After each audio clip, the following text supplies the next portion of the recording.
예레미야 31장 31절에서 34절입니다. 여호와의 말씀이니라. 보라, 날이 이르리니 내가 이스라엘 집과 유다 집에 새 언약을 맺으리라.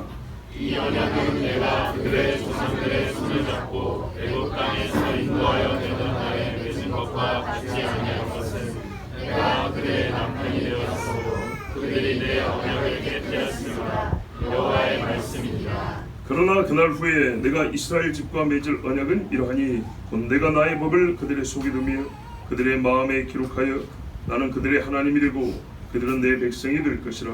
여호와의 말씀이니라. 그들이 다시는 자기 이웃과 형제를 가르쳐 이르기를 너는 여호와를 알라 하지 아니하니 이는 작은 자부터 큰 자까지 다 나를 알기 때문이라. 내가 그들의 악행을 사하고 다시는 그 죄를 기억하지 아니하리라. 여호와의 말씀이니라. 아멘. 오늘 우리는 맥주절을 기념하여서 이 절기에 담긴 하나님의 계획, 우리 구원과 관계된 하나님의 뜻을 한 가지 더 깨닫고자 합니다. 사실은 이 맥주절 설교도 지난 수년 동안에 몇 번의 반복해서 했는데 제 기억에 17년도에 한 설교에 오늘 설교에 거의 비슷한 내용들이 거기다 들어있습니다. 그러므로 여러분 오늘 설교에서 혹시 말을 좀 덜 알아들으셨다 그러면 그 설교를 다시 찾아 들으시면 됩니다. 이 맥주절은요, 성경에서는 77절이라 합니다. 그리고 그 이튿날 77은 49에 그 이튿날까지 해서 50을 해서 샤봇 그런데 샤봇 50이 그리고 봄의 곡식을 다 거두는, 맥주를 거둔다, 보리와 밀을 다 거두는 시기라 해서 맥주절이라 이렇게도 부릅니다. 그런데 다른 절기들은 보통 몇 월 며칠 이렇게 정해져 있어요. 1월 14일, 15일 이렇게 정해져 있어요. 7월 1일, 10일, 15일. 맥주절은 그렇게 정해지지 않습니다. 6월절 있죠.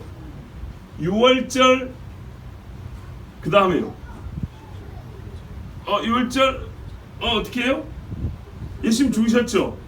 예수님 부활하셨죠. 부활하신 날 초실절. 그래서 부활의 첫 열매. 이때는 보리의 첫 곡식 한 단을 잘라가지고 하나님께 흔들어 드립니다. 잘 보세요. 잘라갖고 드려요. 그리고 그날부터 세어서 안식일 첫날이죠. 7주. 안식일 첫날부터 7주니까 7주 안식일까지 7주가 딱 끝납니다. 그 이튿날까지 세어서 50일.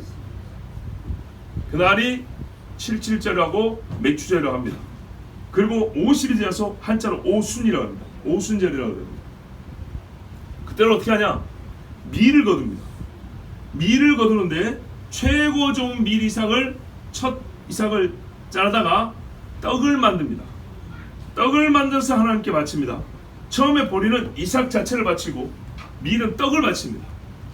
이 떡을 바친 다음에 밀가루로 이제 계속하여 하나님께 제물을 올려드릴 수가 있습니다.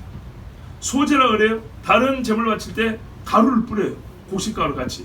자, 거기 쓰기 위해서는 바로 이 맥주절의 첫 밀이 하나님께 떡으로 바쳐진 다음에서야 다른 제물도 바칠 수가 있습니다.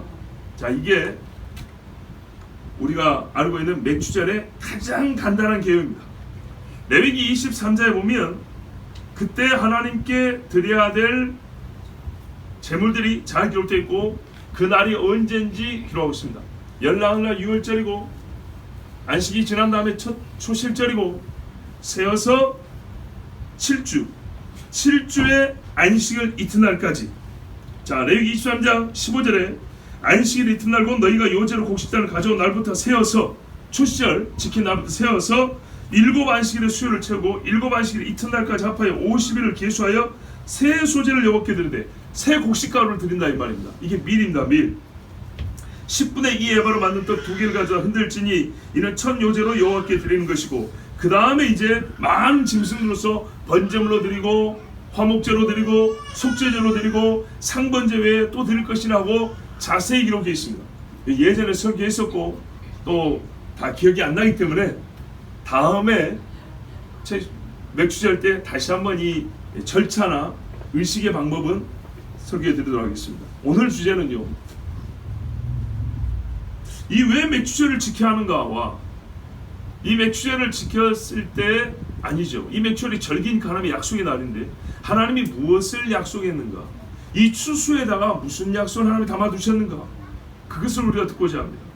자, 출애굽기 23년 16절을 보면 맥추절을 지키라. 이는 내가 수고하여 밭에 뿌린 것에 첫 열매를 거둠이라. 수장제를 지키라. 이는 내가 수고하여 이룬 것을 연말에 밭에서도 거두어 저장함이라. 출애굽기 34년 22절 똑같이 말합니다. 봄에는 맥추절. 왜? 열매 거뒀으니까. 가을에는 수장절. 거두어서 저장한다는 얘기입니다. 왜? 거두었으니까. 자칫 잘못하면 야 이게 농경사회의 그 종교문화구나 이렇게 생각할 수 있습니다. 그렇지 아니합니다. 농경사회 종교문화의 한 가지가 아니고요. 하나님께서 이 약속의 날 우리에게 하시겠다고 한 약속의 내용이 바로 추수이기 때문입니다. 아시겠죠? 우리에게 약속한 게 뭐냐면 6월절로부터 시작해서 너희를 거두겠다는 약속을 하는데 언제 거두냐? 거둘 때 어떻게 거두냐? 무슨 일이 일어날 거냐? 이것이 바로 봄의 추수의 절기를 통하여 이 추수하는 행위를 통하여 우리에게 이해하기 쉽게 상징으로 가르쳐 주셨고, 가을에 곡식을 거두어서 과일까지 다 거두어서 저장할 때 그날의 추수를 통해서 아 우리를 이렇게 거둔다는 거구나, 우리를 이렇게 구원을 완성하신다는 거구나, 하나님의 국가 드린다는 거구나, 이렇게 쉽게 가르쳐 준 것이지 무슨 바알이나 아세라 섬긴 것처럼 농경사회를 본떠서 아종의 종교냐? 전혀 그렇지 않습니다. 세상 그걸로요 하루 한 해 농사져서 먹고 살기 위해서 잡신을 섬기는 데 써먹지만은 하나님은 영원한 구원의 언약을 우리에게 가르쳐주기 위해서 추수의 때를 정하여 약속된 날로 삼아주신 겁니다. 자, 너무 속도가 빠르죠? 오늘 뒤에 해드릴 말씀이 많기 때문에 앞에 이렇게 빨리 진행을 했습니다. 자, 어떻게 지키느냐? 이거는 민수기 28절에도 잘 나와 있고 레위기 23절에 잘 나와 있으니까 예전 설교나 혹 다음에 한번 다시 전해드리려 하고요. 이 중에 재밌고 중요한 게 뭐냐면 하나님이 정한 절기가 7개인데 그 중에 3절기는 일주일씩 예루살렘으로 모이라 했다는 겁니다. 이스라엘 모든 남자가 빈손이 아니라 재물을 가지고 예루살렘에 일주일씩 모여야 합니다. 오가는 일까지 포함하면 가까운 사람은 2주 잡아야 될 때고 멀린 사람은 아마 거의 한 달 잡고 오가야 되지 않을까 그런 생각입니다. 자, 그럼 여러분 생각해 보세요. 이게 얼마나 중요한 절기길래 1년에 3번이나 남자들이 한 곳에 모이라고 한단 말입니다. 출애굽기 23장에 너는 매년 3번 내게 절기를 지킬지니라. 맥추절, 그 전에요 무교절이 있습니다. 6월절에 바로 이 무교절, 맥추절, 그 다음에 초막절이라고 불리는 수장절입니다. 아직 익숙하지 않은 분들에게 정리를 해드릴게요. 6월절은 애굽에서 구함을 받은 날이고, 그리고 구함을 받은 그날 밤으로부터 홍해를 건너는 날까지가 7일이 걸렸습니다. 홍해를 건넌 후에야 완전히 애굽 땅에서 벗어난 겁니다. 홍해 앞 바닷가까지는 애굽 경계입니다. 애굽 경계. 그 바닷가까지 오는데 7일 걸렸고, 그 7일째 되는 밤에 홍해를 건너서 누룩 없는 빵을 그 7일 동안 뜯어먹고 왔다고 했습니다. 이게 무교절입니다. 예수 피로 구원받으면 어떻게 해요? 누룩을 제하고 깨끗하고 성별된 삶을 살아야 되고, 그리고 홍해에 어떻게 해요? 세례를 받았다 이렇게 돼 있어요. 그리고 가나안 땅에 들어갔을 때 곡식을 거두는데 가나안 땅에서 곡식을 거둡니다. 그 곡식을 거둘 때에 하나님 앞에 일주일을 지켜라 그랬어요. 그 다음에 가을에 곡식을 다 거둔 다음에 또 일주일을 지켜라 그랬어요. 이게 3번 하나님 앞에 일주일씩 지키는 절기, 무교절, 오순절, 즉 맥추절, 칠칠절이라고 하고, 그 다음에 연말에 수장절, 초막절, 장막절이라고 합니다. 이름이 여러 가지입니다. 예, 왜냐하면 그때 맥추를 거둠이지만 7칠은 49, 7주를 지냈고 50이 되었기 때문에 이렇게 이름이 다른 것이고, 마지막에도 모든 곡식을 거둬서 저자니까 수장절을 하지만 그때 초막을 지켜서 지켰기 때문에 초막절이라고 하고 이렇게 부른 겁니다.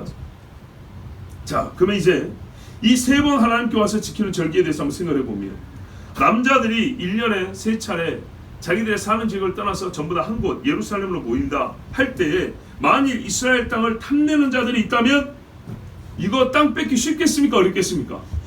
굉장히 쉽죠. 예전에 니느웨에서 3일간 금식하면서 회개한 사람들의 이야기를 하면서 이 사람들은 국가 또는 도시의 운명을 걸었다 했습니다. 3일 동안 모든 경제활동이 멈춘다고 생각해보세요. 침략하고자 하는 자가 있다면 얼마나 쉽겠습니까?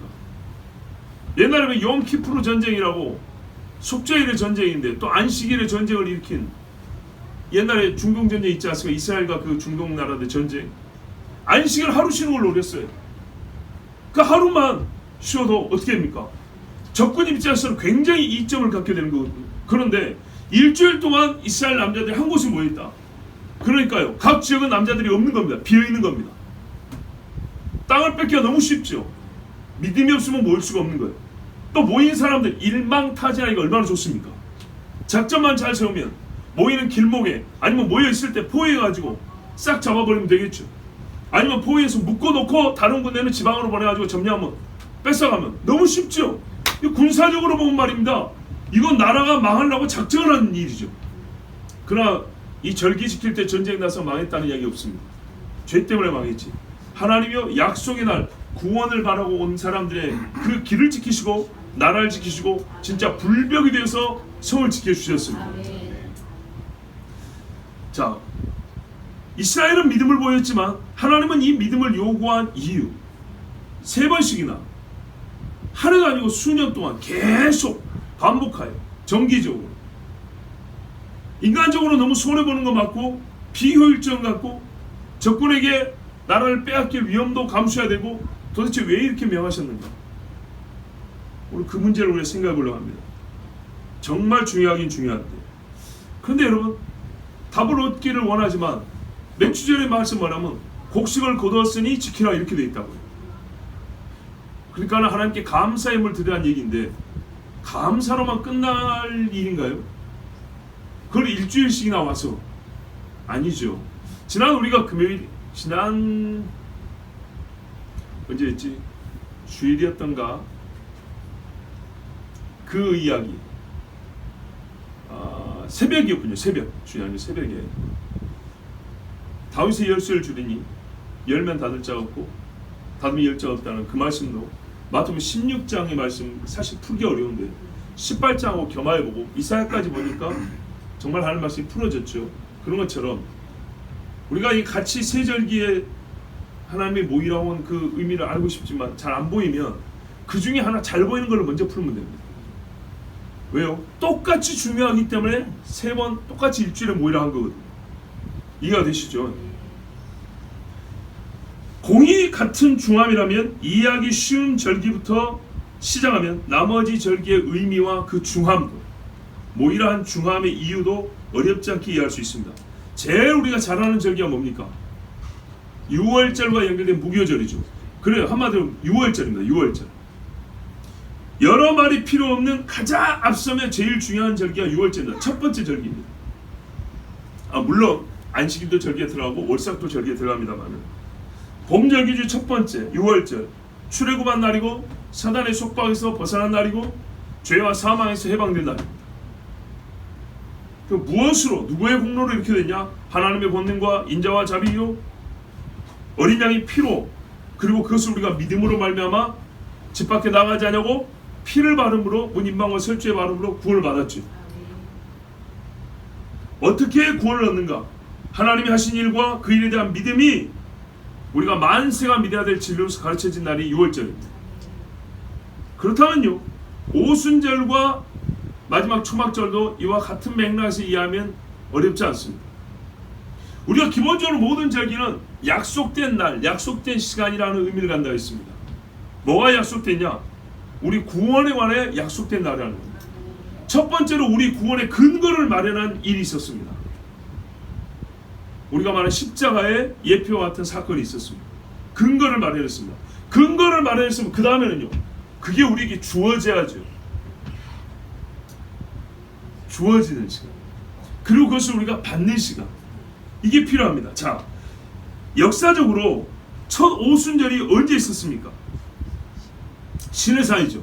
그렇죠. 여러분 이제 잘 아시네요. 시내산이었어요. 이스라엘 전통에서 출애굽 후 셋째 달 그랬어요. 예.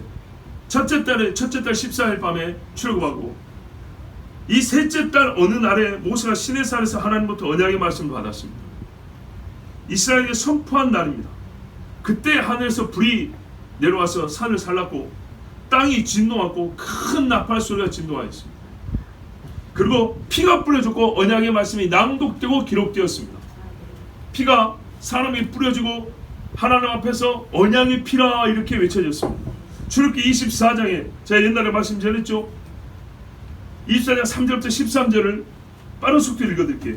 모세가 와서 여호와의 모든 말씀과 그의 모든 율례를 백성에게 전하매 그들이 한 소리로 응답하여 이르되 여호와께서 말씀하신 모든 것을 우리가 준행하리이다. 약속을 했습니다. 모세가 여호와의 모든 말씀을 기록하고 이른 아침에 일어나 산 아래에 제단을 쌓고 이스라엘 12지파들의 12기둥을 세우고 이스라엘 자손의 청년들을 보내어 여호와께 12기둥 증표에 증표 서로 번제와 화목제를 드리게 하고 모세가 피를 가지고 반은 여러 양푼에 담고 반은 제단에 뿌리고 언약서를 가져다가 백성에게 낭독하여 듣게 하니 그들이 이르되 여호와의 모든 말씀을 우리가 준행하리이다.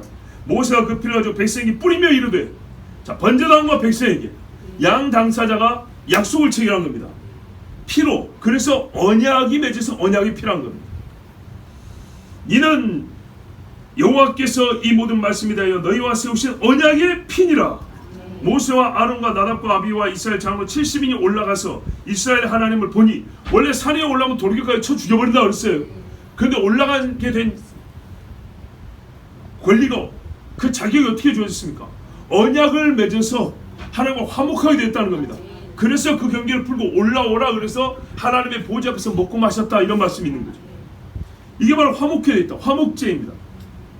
장로 70인이 올라가서 이스라엘 하나님을 보니 그의 발 아래는 청옥을 편듯하고 하늘같이 청명하더라. 하나님이 이스라엘 자손들의 종교한 자들에게 손을 대지 아니하셨고 그들은 하나님을 뵙고 먹고 마셨더라.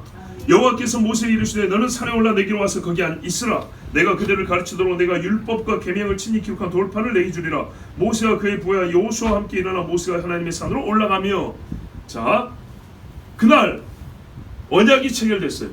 그래서 체결된 당사자들과 화목하게 식사를 했어요. 율법서는 이미 낭독되고 기록이 되었습니다. 그 율법의 요약이고 핵심이 두 돌판에 다시 하나님이 새겨준다고 올라오라는 겁니다. 율법 아니고 두 돌판 가져온 게 아니고 먼저 율법서가 기록이 되었고 그 다음에 그 핵심 두 돌판이 새겨져서 가지고 내려오는 겁니다. 근데 내려오는데 그 와중에 어떤 일이 벌었어요? 엊그저께 하나님과 약속을 맺었죠. 맺었는데 금송아지 세워가지고 범죄한 겁니다. 그러니 하나님 어떻게 해요? 돌격하여 쳐 죽여버린다는 겁니다. 여러분 첫 오순절 하나님께서요 약속의 땅에 들어가서 밀을 추수하는 때지만 그 첫 오순절의 역사는 시내산에서 오순절 뭡니까? 하나님과 언약을 맺음으로써 첫 오순절이 지켜졌습니다. 이 언약을 이스라엘은요 파괴하고 버려버렸습니다. 하나님의 말씀을 귓등으로 던져버렸다 그랬습니다. 그럼 어떻게 합니까? 하나님은 어떻게 하시죠? 깨졌으니까 다른 민족 찾습니까? 하나님이 그랬어요. 깨졌다고. 그래서 내가 모세 너를 통하여 새 백성을 일으켜서 그들로 가나안에 들어간다 그랬어요. 무슨 말이죠? 명백히 깨졌다고 말입니다. 근데 모세가 중보했죠. 중보해서 어떻게 했어요? 하나님이 다시 데리고 간다 했습니다. 무슨 말이죠? 너희가 깼지만 나는 다시 그를 회복하겠다 이 말이죠. 그래서 하나님은 이스라엘 역사 내내 계속 때마다 시마다 어떻게 했어요? 부분적이지만은 언약 갱신의 사건이 있게 하셨습니다. 그죠? 히스기야 때, 요시야 때, 나중에 에스라 느헤미야 때 계속하여 하나님의 약속을 준행하리이다 믿습니다. 우리가 다시 언약을 맺습니다. 막 그랬죠. 그것은 어디에 근거합니까? 자기들이 깨놓고 하나님이 어떻게 해요? 너희가 깼지만은 나는 깨지 않냐고 지킬 것이라는 약속을 다시 해주셨기 때문입니다. 자, 이 정도의 여러분 성경 이해는 갖고 계셔야 됩니다. 처음 약속이 하나님 편으로부터 무효화되지 않았습니다. 그래서 어느 땐가 하나님은 이스라엘을 다시 이 약속의 당사자로 다시 불러서 새롭게 하실 겁니다. 그걸 이름하여 뭐라 그래요? 새 언약이라고 부릅니다. 새 언약, 새 언약. 뭐가 새 것이냐? 이전과 완전히 다른 언약이냐? 그게 아니고요. 이전 것을 새롭게 한다는 말입니다. 그래서 새 언약이라고 그럽니다. 더 뭐랄까요? 좀 표현상 완전한 형태로. 오늘 본문의 예레미야 31장 31절 34절에 여러분이 우리가 많은 복음에 대하여 선지자들로부터 목소리를 미리 들을 때 있는 말씀입니다. 여호와의 말씀이라 보라 날이 이르리니 내가 이스라엘 집과 유다 집에 새 언약을 맺으리라. 이 말씀을 언제 써먹습니까?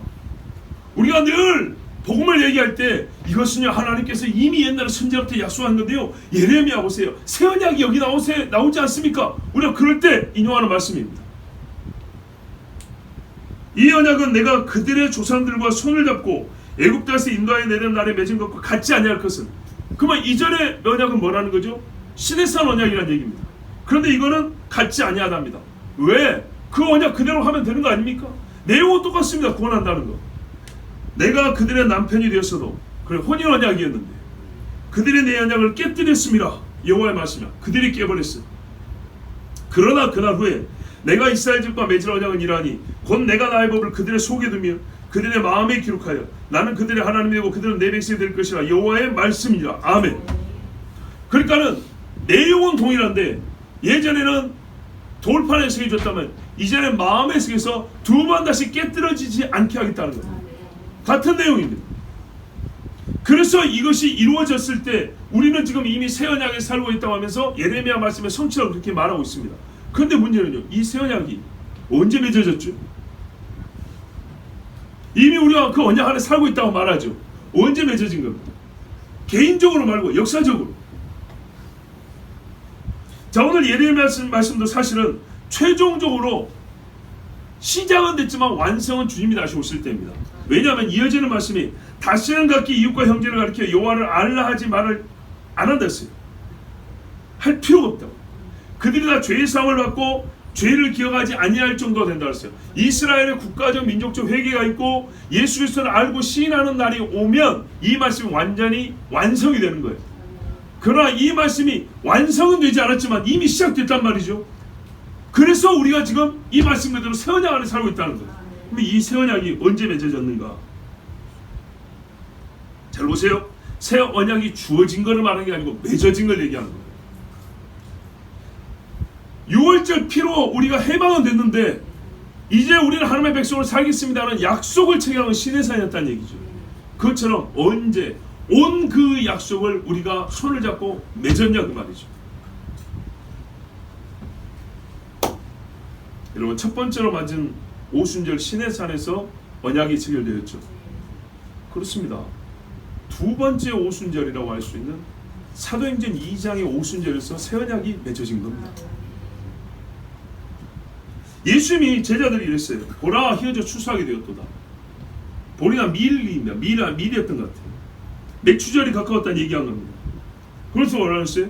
추수할 곡식은 많은데 일꾼이 부족하니 너희 아버지께 구하여 일꾼 좀 보내달라 하라고 했죠.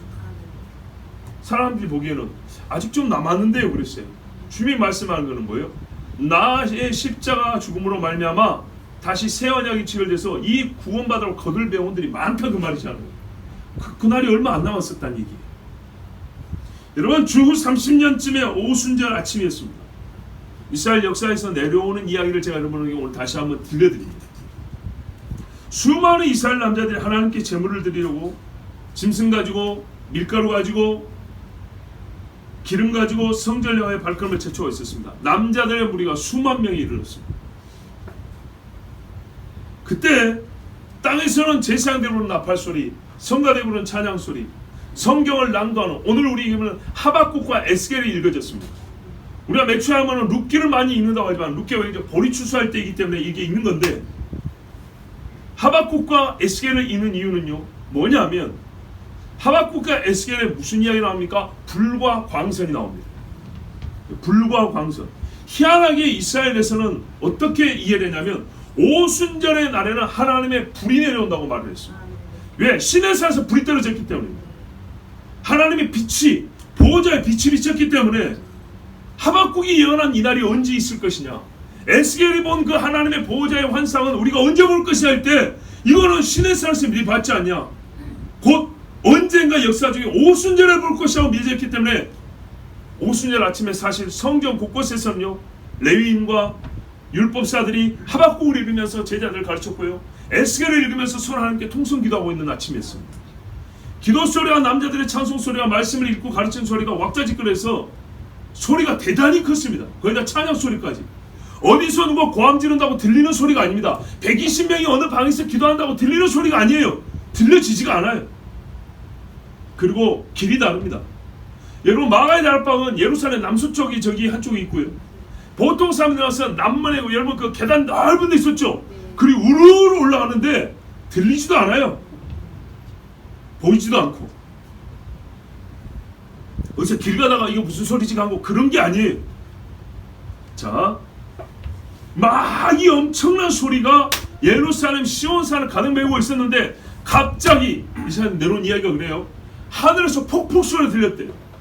땅에서 나는 소리를 압도하는, 요즘에 가끔 중국에서 기상이변이라고 막 엄청난 일이 벌어지죠. 하늘에서 벼락 떨어지는 소리가 막 들린 거예요. 사람들이 잠잠해졌어요. 놀라운 건 마른 하늘이었다는 거예요. 마른 하늘에 날벼락 치는 소리가 들리는 거예요. 하늘이 진동하는 소리가 들리는 거예요. 그래서 사람들이 두려움에 사람에서 깜짝 놀라서 입을 다물고 멈췄다는 거예요. 근데 여러분, 우리가 빛이 떨어지는 별똥별 뜨는 걸 보지만 소리가 가는 방향이 보이는 거예요. 보니까 큰 소리가 훅 가는 소리가 들리는 거예요. 그래서 소리가 가는 방향을 보니까 남서쪽 방향인 거예요. 그래서 사람들이 이 소리가 어디로 가는가? 하박국에서는 여러분 에스겔이 아까 우리 읽은 말씀에 별자 한번 봐보세요. 뭐가 나와 있는가? 이렇게 돼 있죠. 에스겔 3장 12절에 때에 주의 영이 나를 들어 올리시는데 내가 내 뒤에서 크게 울리는 소리를 들으니 여호와의 영광이 그의 처소로부터 나오는도다. 그랬죠. 하나님의 영광이 나오는 소리가 들린다 그랬어요. 역사 중에 이스라엘 사람들은 오순절에는 하나님의 빛과 소리가 함께 난다고 그렇게 믿고 기도하고 있는 중이었어요. 근데 그날 아침에 마른 하늘에 어떻게 해요? 엄청나게 큰 소리가 하늘에서 나온 거예요. 하늘에서. 그래서 그 소리가 움직여가는데 어느 쪽으로 안 가고 그 우리 벼락 칠 때도 소리가 쫙 가잖아요. 그 소리가 나는 방향으로 봤더니 저 예루살렘 남서쪽인데, 그래서 사람들이 파수대 쪽으로 막 몰려갔어요. 몰려가서 보니까 어느 한 집에서 갑자기 불이 번쩍 하는 거예요. 에스겔의 말씀이 성취됐구나. 그리고 그 집으로 몰려가 봤어요. 갔더니요, 대부분 사람의 복장이 갈릴리 복장인데 알아먹을 수 없는, 히브리 사람이 알아먹을 수 있는 말로 얘기하는 거예요. 얘기하는 거 막 기도를 하는 거예요. 또 하나님의 막 일을 얘기하는 거예요. 근데 외국에 살다 온 유대인들이 보니까 저거 우리 아라비아 말이고, 저 우리 로마 말이고, 저 헬라 말이고, 저 아프리카 말이고. 세상에 이 갈릴리 사람들이, 글도 배우지 못한 무식한 사람들이 어떻게 유창하게 이 외국말로 하면서 내용은 전부 다 하나님의 약속의 말씀이란 말이죠. 깜짝 놀란 거예요. 소리와 불로. 그래서 물어본 겁니다. 이 일이 어떻게 된 거냐. 그러자 그 중에 교만한 사람들은 저 미친놈들이라, 술 취한 거다, 정신없는 소리 한 거다, 어쩌다 보니까 우연히 이렇게 치부했어요. 그러나 그 많은 사람들이 다 그렇게 생각하지 않았어요. 왜냐하면 본인들이 아까 읽었던 하박국과 에스겔 말씀이 지금 처음으로 그 징조가 보인 날이었기 때문에, 처음으로. 그래서 물어봤어요. 우리가 당시 지금 눈앞에 이 벌어진 이 광경에 대하여 혹시 설명을 들을 수 있겠냐고. 자, 여러분, 그 수많은 사람이 몰렸는데 그 방에서 설교할 수 있습니까? 설교할 수 없죠. 잘 보세요. 그날에 3,000명이 세례를 받다 했어요. 베드로가 어떻게 했냐? 나갑시다. 듣고 싶으면 나갑시다. 그래서 어디로 갔냐? 사람들이 제일 많이 올라가는, 우리 단체 사진 찍은데 다시 말씀드려, 그 계단이 있었죠? 거기서 제사장된 나팔 보면 17가지 소리 들린다고 했다. 그 계단이 원래 좌우폭이 61m예요. 61m 폭이 수십 개 있었잖아요. 얼마나 큰 계단입니까? 그 앞에 광장이 있어요. 지금은 찻길이지만 거기에 사람들이 수만 명이 모여 있는 거예요. 원래 그 길 올라가는 길이었어요. 거기에 12제자가 썼어요. 베드로가 썼어요. 그래서 설교한 내용이 이겁니다. 사도행전 2장 36절 41절에 그 중에 일부분 오늘 두 번째 본문 삼았습니다. 한번 보십시오. 그런즉 이스라엘 온 집은 확실히 할지니 너희가 십자가에 못 박은 이 예수를 하나님이 주와 그리스도가 되게 하셨느니라 하니라. 그들이 이 말을 듣고 마음에 찔려 베드로와 다른 사도들에게 물어 이르되 형제들아 우리가 어찌할꼬. 아까 비웃는 자들이 아닙니다. 듣는 사람들이었어요. 베드로가 이르되 너희가 회개하여 각각 예수 그리스도의 이름으로 세례를 받고 죄 사함을 받으라. 그리하면 성령의 선물을 받으리니 이 약속은 너희와 너희 자녀와 모든 먼 데 사람과 주 우리 하나님이 얼마든지 부르신 자들이 하신 것이라 하고 또 여러 말로 확정하며 구원하여 이르되 너희가 이 패역한 세대에서 구원을 받으라니. 이 날에 이루어진 거 뭐예요? 구원의 선포였고 구원이 이루어진 거였어요. 그 말을 받은 사람들은 세례를 받으며 이날에 신도의 수가 3,000이나 더하더라. 아멘. 여러분, 출애굽 이후의 역사에서 3,000명이 회개하고 믿는 자가 된 역사는 유일합니다. 여기가 처음입니다. 여러분, 근데 뭐랬어요? 오늘 베드로가 뭐랬어요? 너희가 죽인 예수를 하나님이 주와 그리스도가 되게 하셨다.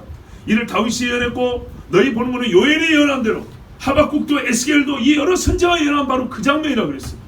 그러자 이 사람이 들은 자들은 마음 가슴을 치면서 어찌할꼬, 그러면은 우리가 하나님의 지금 언약이 성취하는 때를 살고 있는데 우리가 그 예수를 죽였다면 이 죄를 어찌할꼬 할 때 베드로가 사는 방법을 가르쳤어요. 회개하고 죄사함을 받으라. 그리고 뭐라 했어요? 세례 받으라 그랬어요. 세례. 자, 이날에 세례를 받고 제자 수가 3,000명 되어 있죠. 이제 와보세요 여러분. 예루살렘 성전에 제물 들고 왔던 사람들의 발걸음이 옮겨졌습니다. 어디로 옮겨졌을까요? 물 있는 데로 갔겠죠. 그 물이 어디일까요? 어디 냇가가 있습니까? 냇가가 아니죠. 들어갔다 나와야죠. 침례죠. 침례. 그죠? 침례입니다.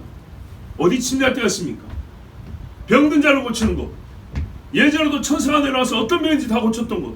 굉장히 예표적인 장소죠. 보냄을 받았더라. 실로암입니다. 실로암.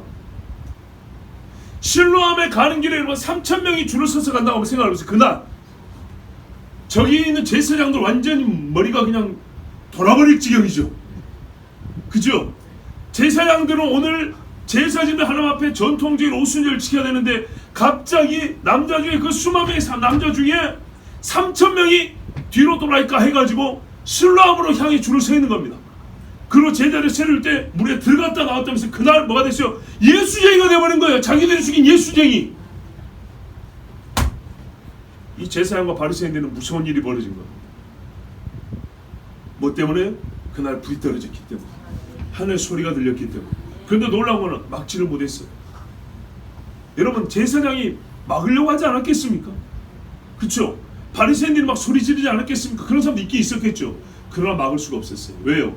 그날에 불을 봤거든요. 소리를 들었거든요. 막을 수가 없었어요. 여러분, 얼마나 이게 광경이 대단한 광경 한번 세보세요. 3,000명의 남자가 줄을 서고, 옛날에 그 골목길인데 줄을 서서 실로암 못에 향해서 들어가서 한 사람씩 들어갔다 나오면서 감격에 눈물 흘리면서 내가 예수 죽인 죄를 회개합니다고 하나님 앞에 회개하고 그 옆에 기도하고 있는데 3,000명의 기도 소리가 아까 저쪽에 올라가던 사람들과 소리가 다른 하나님의 새 백성이 된 새 언약 안에 들어온 백성의 거룩한 남자들의 무리의 찬송 소리. 얼마나 대단한 관계입니까? 이게 이게 우리의 주인 두 번째 오순절입니다.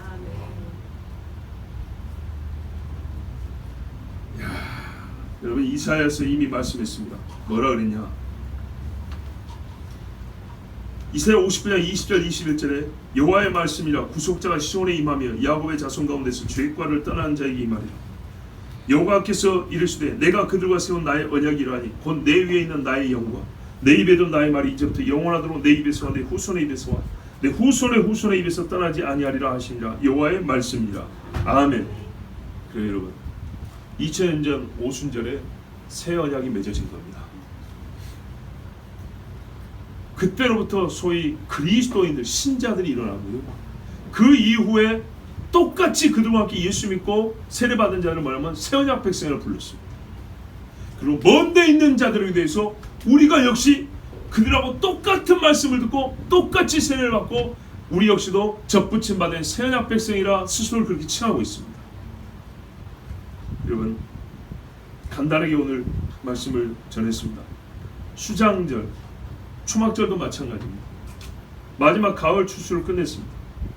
땅의 것을 거둠에 감사함과 동시에 이 거둠은 모든 택한 자를 주의 국광으로 거두어드리는 날을 상징합니다. 거두어들이 시작한 날, 약속을 맺어 시작하고 완성하는 날. 그래서 두 추수의 때를 정합니다. 이미 추수가 시작되었기 때문에 우리는 먼저 추수를 받고 있죠. 마지막에 이스라엘이 회개하고 돌아온다 했죠. 마지막 추수가 이루어집니다. 6월절부터 시작한 구속의 사역이 완성되는 날이 초막절, 마지막 수장절입니다. 예수 그리스도의 피로 완전히 새롭게 된 자들이 모두가 이제는 남김없이 천사장의 나팔소와 함께 주의 곡간으로 드려지는 날입니다. 즉 이 새 절기는 모두 하나님이 자기 백성을 구원한 역사의 새 전환점들을 의미합니다. 이 절기를 지키는 자는 모두 하나님의 구원 약속을 믿으며 그 방식과 때와 하나님의 의로우신 판단에 따라 이 일에 성취될 것을 믿음으로 지키는 것은 믿음으로 표하는 겁니다. 나는 이 약속대로 이룰 줄 믿습니다. 이겁니다. 6월절에서 약속의 근거가 마련되었고요. 오순절에서 약속이 두 당사 안에 맺어졌고요. 마지막 수장절 초막절에서 어떻게 해요? 완성이 됩니다. 우리는 스스로 이를 새 언약의 백성이라고 칭합니다. 역사로서 새 언약의 시작은 주 예수 그리스도가 이 땅에 오심으로부터 시작되었고, 새 언약의 체결은 오순절의 성령의 강림하심으로써 이루어졌습니다. 그리고 새 언약의 완성은 어느 해 초막절에 우리 눈으로 보게 될 것입니다. 오늘 우리는요, 주 예수께서 십자가에 죽으시고 부활하심으로 우리 구원의 법적 근거를 마련하신 새 언약의 은덕을 입은 백성으로 하나님 앞에 모여 있습니다. 이보다 더 중요한 언약이 없기 때문에 주님은 우리에게 말씀하셨습니다. 이 언약의 근거, 하나님이 우리를 구원하겠다 약속하기 하셨지만 그 약속의 근거, 법적 근거, 이 유월절, 이 근거가 없으면 뒤의 일들은 불가능한 일이기 때문에 우리 주님은 항상 하신 말씀은 내가 다시 올 때까지, 이 모든 일을 완성할 때까지 이 근거, 이 터를 기억하라고 말씀하셨습니다. 시편에 말합니다. 터가 무너지면 의인의 행한 바 쌓은 것이 무슨 소용이 있겠는가. 근데 하나님 뭐냐면 의인의 요동함을 허락지 아니한다 그랬어요. 그러면 왜 심정적인 문제 아니고 우리의 법적 근거 흔들리지 않도록, 의인이 의롭다함을 얻는 근거가 흔들리지 않고 요동하지 않도록 하나님은 지켜준다는 거예요. 그게 흔들려 없어버리면 의인이라는 것은 세상의 어리석고 안타까운 불쌍한 인간이 되기 때문에. 그래서 우리 주님이 말씀했어요. 이 오순절에도 이 초막절에도 어느 터 위에 서 있냐? 예수의 십자가 부활의 터 위에 서 있습니다. 그래서 우리 주님이 6월절 식사를 새 언약적 형식으로 바꾸셔가지고 내가 너희를 위하여 죽고 찢겨 흘린 몸과 피를 먹고 마시라 말씀하시고 나의 죽음을 기억하라 말씀하셨습니다. 여러분, 오순절에 새 언약을 체결해서 주 예수 그리스도와 새 언약을 체결하고 새 언약 백성으로 사는 여러분, 우리 언약의 근거는 어디에 있습니까? 바로 어린 양 예수의 피에 있습니다. 이 약속을 믿고 또 약속의 성취를 바라본다면 우리는 항상 이 약속의 근거인 예수 그리스도의 죽으심을 기억해야 할 것입니다. 그러므로 오늘 우리는 오순절을 맞이해서 또 이 약속의 기초가 되고 근거된 주 예수의 성만찬에 함께 참여합니다. 주께서는 이 약속을 참여할 때 말씀하셨습니다. 성결하라 했습니다. 고린도의 말씀대로 너희가 자기 죄를 가지고 이 약속에 들어온다면 오히려 죄를 먹고 마시는 것이라 했으니 우리가 먼저 하나님 앞에 자기 죄를 회개하면서 가슴을 치면서 형제들아 우리가 어찌할꼬 한 것처럼 우리의 지난 죄를 하나님 앞에 회개하면서 주의 떡과 잔에 참여하겠습니다. 우리 주 한번 부르고 하나님 앞에 회개하며 기도하겠습니다. 주여